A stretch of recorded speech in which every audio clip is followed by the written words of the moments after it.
Hey, Hey, hello, Pauline. Hey, how you doing anyway?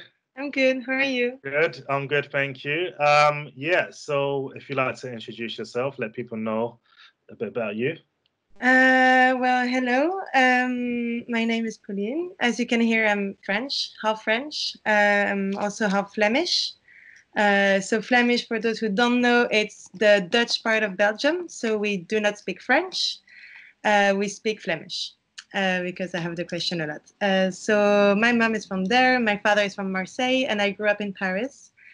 Studied in London, St. Martin's for 4 years. I did a first year in culture, critic, and curation. I disliked it. And then I switched to fine arts and I stayed for 3 years. And yeah, I've studied literature on the side with a French university called Sorbonne. So I was doing two BAs back then. And now I'm back to Paris for a year and I'm doing my master's in literature and still doing my films and performances and whatever I'm doing, and hoping to go to Belgium at some point for a bigger project. Okay. So you're a filmmaker, Yeah. you're a performance artist, Yes. you're a photographer. Mm. What else do you do? What else can you add to that list? Art director? Um, yeah. Even though it's not my main, but I can do. I would add writing, of course. Like writing is one of my main. I studied literature since I'm very young, like 12. At 12, I was already writing novels and stuff for brother and stuff like this. And Oh, wow. so yeah, literature has been always next to my art. Like I'm really combining both. Like Mm, even in my films, there is lots of narrative situation or like linguistics and like play on words and play on yeah, structure of narratives and stuff like this. I also have lots of work with mythology because I love mythology, and I love to reinterpret a mythology in actual ways of thinking and yeah. see how like they saw things like thousands of years ago that are actually happening and how like you repeat mistakes and how you, I don't know, like history through mythology and through literature. So Mm. next to performance art and film and photography, I do love everything that has to do with writing. So yeah. So I discovered. So And philosophy. yeah, no, I discovered your work on Instagram, and so well, there was this piece. So yeah, so there's these pieces with I'm not, is it you or is it your friend and ice? So it's like a icy, It's my snowy. I'm the photographer, but it's a friend of mine, a best friend of mine performing. Great artist that I introduced to you as well. I think when Yes, I you spoke came with your to my friend. work and Yes, excuse yeah. me. Yes, No, no, no. I did speak And with her. Yeah, I told you you need to check her. She's amazing, and yeah, yeah. I'm collaborating a lot with her. Her name is Philomene, and yeah, this piece is not ice. It's a mix between my duvet, What uh, was that? my duvet, feather duvet, you know. Uh, It looks like snow and ice. yeah, and we mixed it with like water and flour and lots of different like feathery situation things. And we photographed next to the Thames River in London. Mm, So like in Vauxhall, mm, just like under a bridge. We had very short timing because of the rise of the tide. So we had to go quick in the morning, film everything. And it was like, I don't know, it was like autumn, so it was freezing in London, and she was just there doing the performance, and like another friend of ours was filming, and I was mm. photographing and helping with like, it's like performative photography is really a dialogue between the performer that cannot see what's happening in your eye and the person Yeah. taking the picture that has to say, okay, right now stop, don't move, don't breathe, okay, now look up, stay 1 second, 2 second, Mm, 3 second, okay. And like you need to really, it's like a choreography. It's, yes. you need to be there with her, you know, because you do performance, so you know how painful it is sometimes to do Yes. performance, how your body is triggered, and you need to be Yes. in those in French we say apesanteur, it's like time suspension, you know. Mm, And so you understand that because you do performance, and so you need to tell, to guide the person you're photographing Yeah. to like get, because she does films as well, so she knows what I'm saying and I know what she's doing. And most of the time it's weird because it's the other way around. Like she filmed a lot of my performances and I photographed a lot of hers. So it's we really have this dialogue. So we know how to respond to each other's performance and it was very interesting. It was a very interesting piece we did. So those are quite old work. I've done more performative photography work since, but as I think I told you, my account is quite recent. So it doesn't mean my work is recent, but I'm doing step by step. So first I'm showing the older stuff to get an idea of my world, and bit by bit I will show a bit more. But this was indeed one of the earlier performances I've done, photography performances. It was with it was not four because we had this like residency at Gasworks Gallery. And there was this like, they were giving us kind of sets and rules and ideas, and Philomene and I just went totally against it and did this thing. So it was like not for them, but it was in this context. But yeah, most of the time it's like this. No, we give you something, and as artists, you just go the other way around. Just to touch on that key point, you broke the rules. Yeah, great artists tend to break the rules. What's the title of this series? This one is the scriptless film. What was that, sir? Scriptless film. Scriptless film. Like a script. Less. Oh, scriptless film. Yeah. Sorry, scriptless film. Yeah. Ah, the script nice. Film. Yeah. Yes, please. Can you please send me some JPEGs so I could add to this video clip? Is this okay? Of those ones, yeah, sure. Yeah, because I wanted so people could see what we're talking about. Okay, yeah, beautiful pieces. I really liked it. It looked like it's clipped from a movie. So there is a performative film that goes with it. Performative film is quite slow and strange, and there is no script, so no narrative, no direct narrative, no vocal narrative. But of course, there is always a narrative in a movie, and it has a lot to do with the space and how the body had to encounter the space and merge with the space, and the time of the tide that only gave us this like short amount of timing to do something very slow with the movements and the body, but very condensed in the time. And so I recorded ambient sounds of what was happening next to the river, like workers, cars, people stepping in next to the water and all of those kind of stuff. And I recreated a sonor narrative around it that just had no words, but everything that was happening around the performance at the time. And you realize that Philomene is actually performing in this little cocoon, but next to her, above her, around her, there's London, the whole London. And it's just like this body is trapped next to the tide for 1 second, like a couple of minutes, and around her, the world is still like moving whilst she's trying to be static in this world. It was a nice contrast. Did you shoot digitally, or was it film? Yeah, no, we shot digitally. We shot digitally this one. I do lots of 16mm movies that I develop myself because I develop my pictures as well myself. I love the materiality of film, the contact. But this one was very fast to do and did not have time to do it in 16mm. But I'm doing more performances with 16mm, so it will be.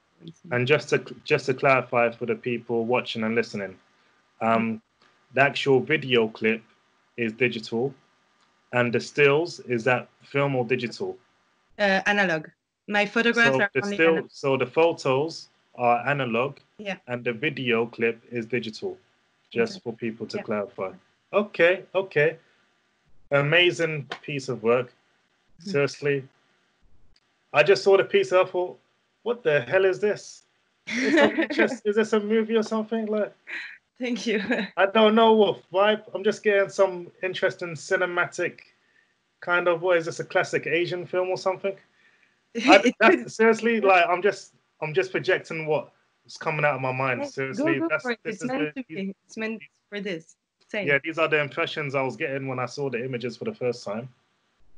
I was thought, oh, this is super interesting. Yeah, I love your work. Thank you. Seriously. So yeah, so we're going through this crazy reality right now with this global pandemic. So how have you been dealing with it?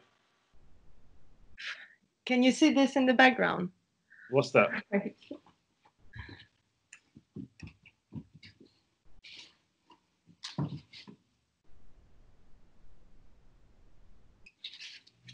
Yeah, this is how I deal with pandemic. So this is editing in process for a movie. Can you see or not? No. I can see some of it. So yeah, just explain what it is. So it's because of the lack of space and studio and all of those things that normally you use when you're doing movies. I'm now doing all my editings processes onto this kind of canvases. So I'm screenshotting the stills from my film, printing it, printing the narrative, and just copy pasting on boards in order to help with my process, which normally I would do in a room with different computers, so I could like manage. But now with one laptop, it's really hard. So yeah, it just made me use the minimum space possible with the maximum of information possible. So I'm now trying to find this materiality of film into another way of doing it. So now it's this kind of cutting and manual pasting, I guess. But it goes with the meaning of this film. This film is like about a chess game and a woman playing a chess game against herself and trapping herself in a room that she cannot escape, which is really good with the actual framing of what's happening too. And she's playing this game of chess against her double, and which is played by my friend Philomene.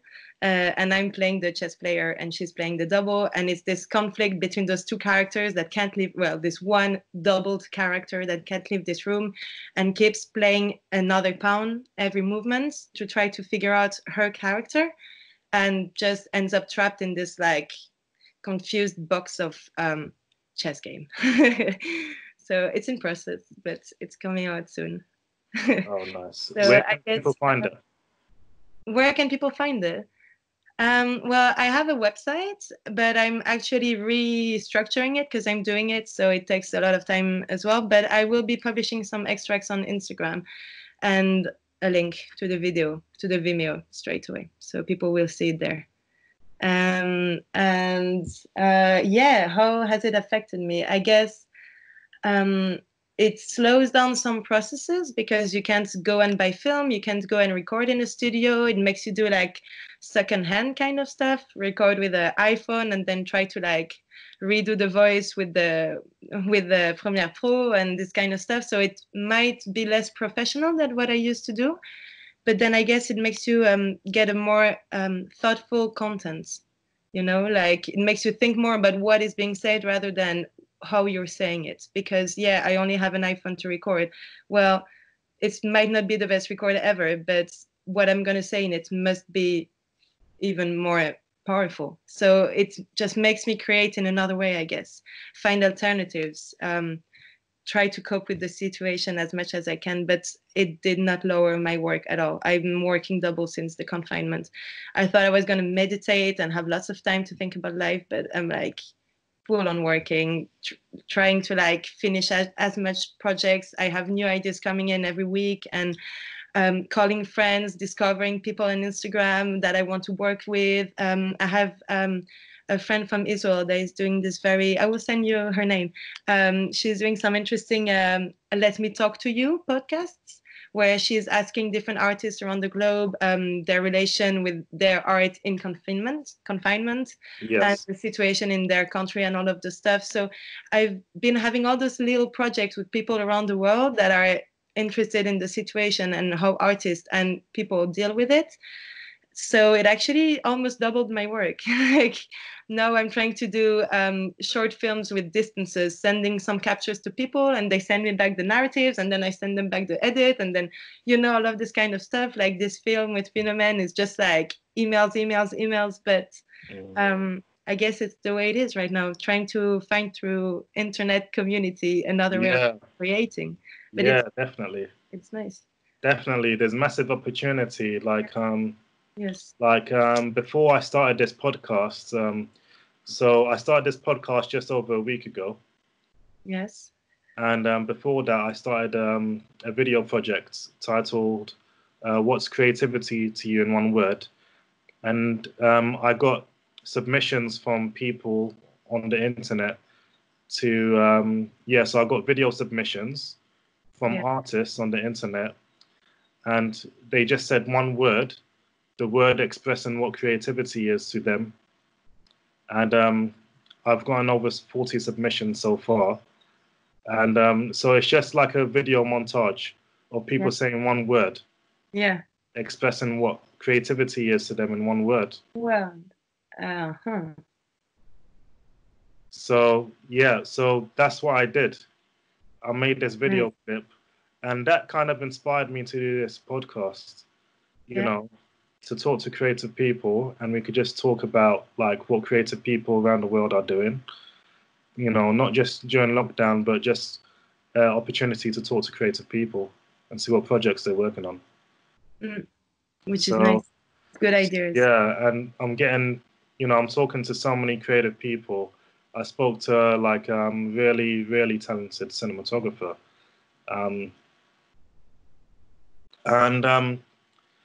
It's just interesting to hear other people's story, like how they develop, what they do, all the different. Like everyone is different, but it's interesting to hear other people's process and how they develop things, how they create projects, how they think, what inspires them, what they like reading, what they like watching, and how they cope with the situation. How they cope with the situations, what obstacles they've been through in their life. It's interesting to me. It's very interesting, and it's educational. And did you realize that most of the artists now are trying to use online platforms to keep doing work? Everyone's doing different things. Some people aren't, some people are. Some people are learning different skills, so it's fine. Like the film industry has been affected, so some people that work in the film industry, obviously they can't work in the studio, or like in production, maybe post-production is better because they could use their computers at home, for post-production work. Yeah, that's what I said about finishing work, because now, like, I will do it maybe less professionally, as I said, as I would do in a studio, but it's time to finish work, to post-produce the works you've been. Yeah. You can still capture your ideas. It's fine. I find it when you have a chance to, when you have the better equipment at studio and all that stuff. Yeah. So, no, it's all good. It's all good. Yeah, I like, this lockdown. Yeah. I know there's someone out there. That probably is bored out of their head. Made a super feature-length movie. The iPhone. iPhone and the cat and dog or something. I mean, I don't know. I can see I have a very small street in front of me, so I can really see like through the neighbors' living room, so I can see some people. I have some neighbors that just don't move from their couch. They don't know what to do. They're like walking around and things, and then I see some grandmas, 80 years old grandma, doing like 100 masks a day and just giving them through the window in the streets, like being like, who wants a mask? And she gives it through like a little basket through like neighbors in the street. Like it's amazing, because you can see how everyone, creative or not creative, actually starts creating. And maybe that's your question about creativity. I think it's just like a way of giving a materiality to something, Creation is like from idea to material. And you can see people that just start doing things that they would never do before. Like, I don't know, I've started shopping for a neighbor and things like that, and discovering that I had neighbors I didn't know in my building and things.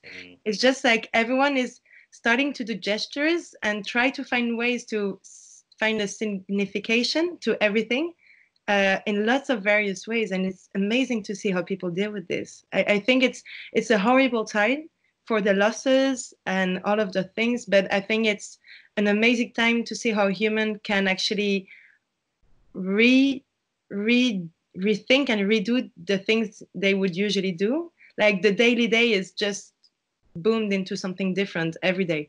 And the more it's lasting, the more you need to reinvent. It's beautiful in a way. Yeah. No, it's very interesting. Very interesting times. Very interesting times. Yeah. Yeah. So have you been like watching movies or reading any books? Yes. What's the Yes. reason? What are you watching at the moment? What are you reading at the moment? Uh, right now, I have a masterclass about colonialism. Wow, post-colonialism, francophone literature. So I'm reading this guy. I don't know if you know. Yeah. Labou Tansi, and not French, but in the same subject, I'm reading this guy as well. Okay. So this is for a work I'm working on, a very interesting literature work. But I would say I'm reading more poetry since the confinement. I've had a dissertation to do about haiku, you know, Japanese haiku poetry. I don't know Okay, myself. so Japanese haiku is Educate us. Educate us. Japanese haiku is a brief form of poetry in 3 sentences. That is the aim is to capture daily simple seeings into poems. So it needs to be as simple as possible. No fuss, no metaphors, no nothing. Just what you see and how it just happened. And it's beautiful because it's just instance. It's 3 sentences, very short, instant, and how it was perceived, but without saying what it means, without saying nothing. So it's seeing in your landscape tiny things of the daily life and making it into a poem. And I'm reading, so it's Japanese, and it's very interesting to see how the Japanese form is very difficult to translate into European, like ABC languages.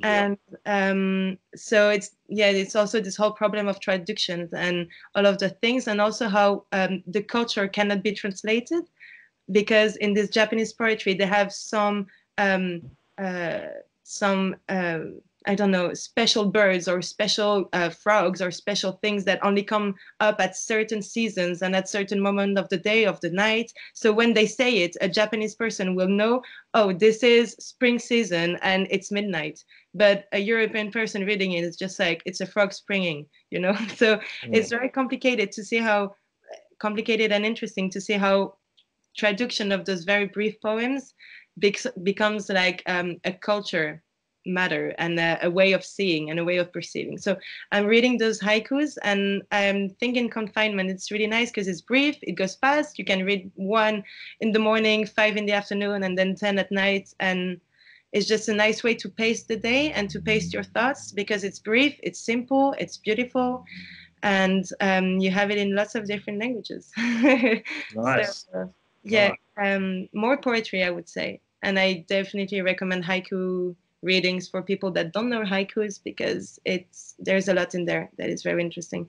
And I've been doing some haiku films, which can be interesting for filmmakers to try to get this 3 short, brief sentences into a filmmaking. So not more than 30 seconds, brief images, and often in the haiku, the 3rd sentence is a surprise, something that didn't go with those 2 others. So how do you make this in film? How do you create it with only 3 non-narrated images from tiny details? I don't know. It's something interesting. So I've been doing some of that as well. And yeah, cinematic haikus. Oh, that's super interesting. Actually, Yeah, super nice. interesting. You see, you learn different things all the time. You see, this is why I set this up. Yeah. So I like it. No, I'm just going through your Instagram page Mm-hmm. now, and just highlighting another image. So hold up. Mm-hmm.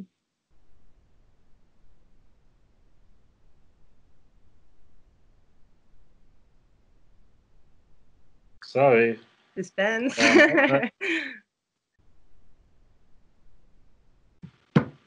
Okay, hold up. This image there, can you see that? Yeah, it's blurry, but I know which one you're talking. Okay, cool. So what's that about? That's a capture of a 16mm movie, performative movie. Yeah. So on this one, it's my performance. That work was created, as I said, my Instagram is kind of old work. So that work I created in 2017. It is a poetical performance where I asked my friend to dialogue with me in this performance. The aim was to have two poems written by, so one poem by me, one poem by her, and we would read it at once in front of the camera and straight away interpret it into a movement. And because 16mm goes very fast, we had 2 minutes 39 each to be recorded doing the performance. So you had to read, interpret the poem, and straight away 2 minutes 39 to dance it. So it was, and when you use 16mm, you have the ta ta ta ta ta ta ta ta ta ta ta ta ta ta. It's a very weird sensation to be filmed on 16mm or to film on 16. So the poems were about oppression, and we had to translate the other's oppression into our body language. And then the editing took back both performances, and I cut the two poems to merge them together through the performance. So on the video, you can hear both voices cutting one another and the two performances happening simultaneously. Unfortunately, I haven't digitalized yet the 16mm. So the video that I have on my Instagram is the film of the projection. So still a bit blurry, but it's analog, so it goes with it. And I will digitalize it at some point when I have the money. If you could, if you could send some JPEGs so I could just put on the clips while, like, it'll be I will send you some. played over while we're The talking ones about you it. showed now, I send you those. No. For this video, when I edit this video. Yeah. Yeah. So yeah. And so what other projects are you working on? Well, this movie over there. Okay, cool. A lot. I'm working on a little book situation. I'm working on a film. I'm post producing some performances I've done with another performer called Rebecca Hilton. I'm doing my exams for my master degree, for my literature degree, so it's been a bit hectic. And I'm applying for a school. So I'm doing all of this at the same time. I also have those other haiku short films and other short films, but to me, short films is more. It's more on the side. Like my big projects are gonna be the longer films or the book or this kind of stuff. Short films, I do some all the time. Okay. Yeah, That's great. different ones, lots of different. That's great. That's great. You know what? I'm looking forward to seeing all these projects, and we could talk about it in part 2 of this video. Yes. Cool. So for people that want to find out your Instagram, what's your Instagram page again, please? Pauline Raybaud. Yep. So Pauline and Raybaud, Raybaud. Okay, cool. The link to your Instagram page will be beneath the description of this video on YouTube. And anything else you'd like to share before we leave? I have lots to share, but I want to I want to say thank you because your podcasts are cool. I love the idea. I like how you can just meet people and get along with people through initiatives of other people. And it's a good initiative, and I'm really happy you called me. Oh, thank you. And I'm looking forward to hear the other people, what they're doing, and the next ones and all of the stuff. And I love your page, and I love what you're doing. It's really nice. Oh, thank you very much. You're super talented, and I think I'll probably interview your friend, the performance artist featured in the unscripted project. You should. Yeah, so she's great. So thanks again for your time, Pauline, and just good luck with your exams and everything. Thank you. So you'll keep in touch, and can you teach me au revoir? Au revoir, yes, that's perfect. And if you want, I can teach you some Flemish, but that's for another time because no one Okay, wants to cool. hear Flemish. Yeah, okay. Yeah, all right. Take care anyway. Enjoy the rest of your day. Have a great weekend, yeah? All right, take care. Thank you. You're welcome. You're welcome. Bye. I'll stop recording.